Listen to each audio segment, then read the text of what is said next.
Então, como proposta de trabalho para o nosso grupo, escolhemos o tema cultura e dentro de cultura escolhemos as festividades do Divino. Então, para iniciar o contexto histórico, pensamos então em vir para Traíras e retratar como era a festa do Divino no passado, nesse povoado que era o centro de toda a efervescência da sociedade local, visto que Niquelândia ainda não recebia esse nome, era São José do Alto Tocantins, e era muito menor do que Traíras. Toda a efervescência, tudo o que acontecia na sociedade era em Traíras. Então, a partir daqui, vindo a cultura de outros locais, trouxe para cá a festividade do Divino, que hoje a gente vivencia na cidade de Niquelândia.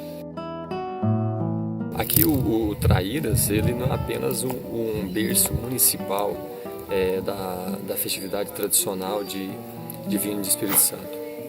Traíras, ele era um berço naquela antiguidade, Rosângela, do estado do nosso país, porque o Traíras era referência, né, a nível de centro-oeste, nível de Brasil, da sua potencialidade que tinha aqui do ouro, né? E aí os impérios que andou visitando aqui, segundo as histórias, conta que quando a coroa portuguesa tinha os seus representantes, eles passavam com as comitivas andando aonde eles tinham os pontos, né, horíficos no país. E Traíras era um desses pontos. Então, segundo os relatos de algumas histórias, conta que Traíras já foi capital do Brasil por 24 horas. Pela comitiva de Dom Pedro ter passado aqui por essa região, ter pernoitado aqui uma noite aqui nessa região. E aqui também, Rosângela, já foi província de São Paulo, né? Então, por isso que tem esse contexto. E se você olhar na bandeira do Divino, você vê que tem os formatos do Império e também na estola, que é do alfer. Se você ver, você vai ver que é a coroa real, porque essa história da festividade do Divino Espírito Santo foi uma rainha que fez uma grande promessa para dar uma paz entre os seus familiares. E que se ela alcançasse essa graça, ela ia começar essa festividade andando pelos bairros ou pelos povoados, né, contando a história, levando a palavra do Divino Espírito Santo, levando a mensagem de paz e recolhendo alimentos. E aí, a partir do momento que eles recolhiam os alimentos, tinha aquele dia que eles faziam as entregas dos alimentos para as famílias carentes. A história do Divino, ele tomou uma proporção bonita, né, e enriquecedora para a nossa história. Nessa época que iniciou aqui a festividade do Divino, não tinha a divisão de folias. Como hoje a gente vê, tem folia, cada bairro, cada região é representada por uma folia, né? Antes não, era elegido o imperador, a imperatriz, e a partir daí todos da comunidade acompanhavam, era uma festa só.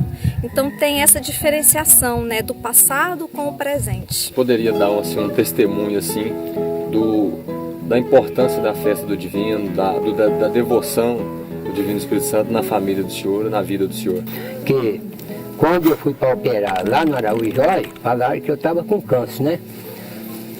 Então eu estava, pode dizer, morrendo mesmo. E eu peguei com o Divino que tirasse esse câncer de mim. A hora que eu subi para o prédio afora, eu carregado, eu peguei com o Divino Espírito Santo e São Sebastião, que foi no dia 20 de janeiro, de São Sebastião, eu fui operado. E eu, graças a Deus, foi curado. Fui curado. Câncer nenhum deu em mim, operação simples, né? Então não tive câncer, graças a Deus. Todo mundo falou que eu não escapava. Eu estou aqui, alegre e satisfeito com vocês, até hoje. Já tem 14 anos isso, né? Eu queria que o senhor falasse também, que a gente já viu falar também em várias, assim, eu como alfer que eu participei da folia do Jardim Atlântico, a gente falar da fartura, da multiplicação que o Divino Espírito Santo proporciona na vida das pessoas. Às vezes as pessoas não têm condições de dar um almoço nem para a própria família. E naquele dia o Divino Espírito Santo faz ajuda, chega um, traz um trem, chega outro, traz outro, e aí o folião come com satisfação e ainda sobra comida. hoje a gente vê, mas que antes, na época antiga, era muito mais, que acontecia com muito mais propriedade, é a questão de estar servindo o café, como o senhor disse, comprar o bolo, servir o café aos foliões, sabe? A gente fica Isso é uma satisfação, sabe, para quem recebe a bandeira. Não é só receber a bandeira do divino, é também agradar, sabe, os foliões do divino. Então, isso aí traz satisfação também para o devoto. Segundo a história, conta que as famílias não tinham condição, na época quando foi escolhida, né, para ser imperador, não tinha condição de ajudar a bancar a festa.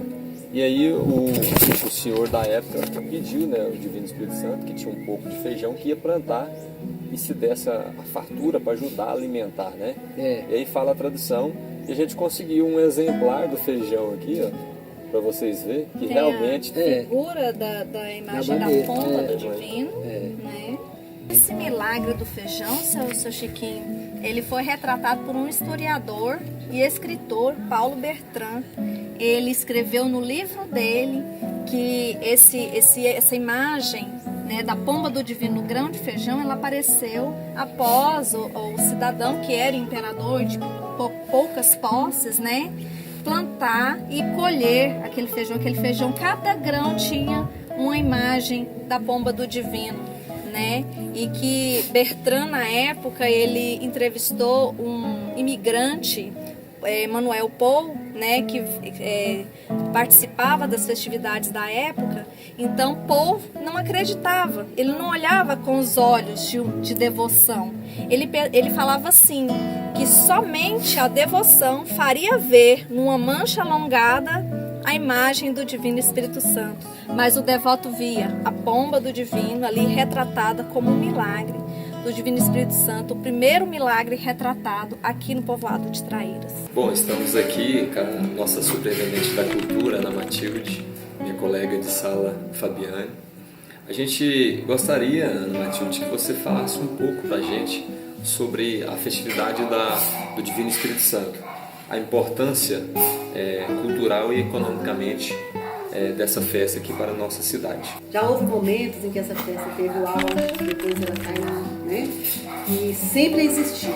E quando é assim, que nunca desaparece, é uma identidade nossa, é uma coisa que vem do povo, porque a cultura ela emana do povo, não é? Então, esse fato da festa já existir há mais de 200 anos e nunca ter sumido, nunca ter parado, é sinônimo de que o povo quer. Temos 5 frentes de folia na cidade. O que acontece? Cada folia é um café da manhã, é um almoço e um jantar. Então isso movimenta o comércio. Então, quer dizer, economicamente é importante, né? E nós, niquelandenses, também, nós temos a fé, né? A fé é importantíssima e é por isso também que eu tenho certeza que existe essa festa nossa, principalmente agora com essa pujança que ela está assim no ápice, né? Ela está uma festa muito bonita, muito bem organizada e tudo isso faz parte da fé do niquelandense. Que agora você falou como superintendente da cultura. Exato. Eu gostaria que você falasse um pouco, porque você foi imperatriz também, junto com o seu irmão Paulinho. Exato. Então eu gostaria que vocês falassem um pouquinho deste momento da fé. A festa tem a questão da religiosidade, ela é tão assim forte que ela te leva assim a fazer a coisa com amor, sabe? Aquilo ali te transforma. Tanto que é bacana você sair com a bandeira na rua, sabe? Você entrar nas casas das pessoas, ali você vê gente chorando, dando testemunho de fé e de coisas que aconteceram, de doenças que o Divino curou. E aquilo ali, a gente se transforma, a gente fica mais humana, sabe? E mesmo porque a gente se mistura com o povo, né? Que é uma coisa muito boa. O povo se mistura com a gente, sabe? Então é uma festa que uma fartura, né? É uma fartura, tem fartura. É uma época assim que Niquelândia se transforma, o povo fica mais alegre, o povo se integra mais. Por exemplo, os foliões, eles entram na nossa casa, eles entram aqui no fundo, coisa que num dia comum eles não entram. Não é? Isso mesmo. E não é porque a gente não quer, porque talvez eles tenham até vergonha de entrar, porque são pessoas mais humildes. E na época da folia a gente os recebe, né? Na hora que a gente acolhe, como eles ficam sendo a pessoa principal, não é? Naquela hora, daquela festança toda. Então isso aí, a cultura traz cidadania. Por isso que eu acho que é muito importante a gente estar fomentando essa cultura. infelizmente, Miguelândia hoje está passando por uma situação financeira que não é muito favorável, mas a gente precisa de olhar esse lado, que é o fomento econômico, é a questão da cidadania, tudo isso faz parte, né, para levantar essa nossa cidade. Então, assim, Ana, nós queremos assim, imensamente agradecer por essa oportunidade que você nos dá de nos enriquecermos ainda mais com o seu conhecimento, com a sua vida, né, cultural, né, enraizada em Niquelândia, né, e nós só temos só a agradecer, né, Jesus?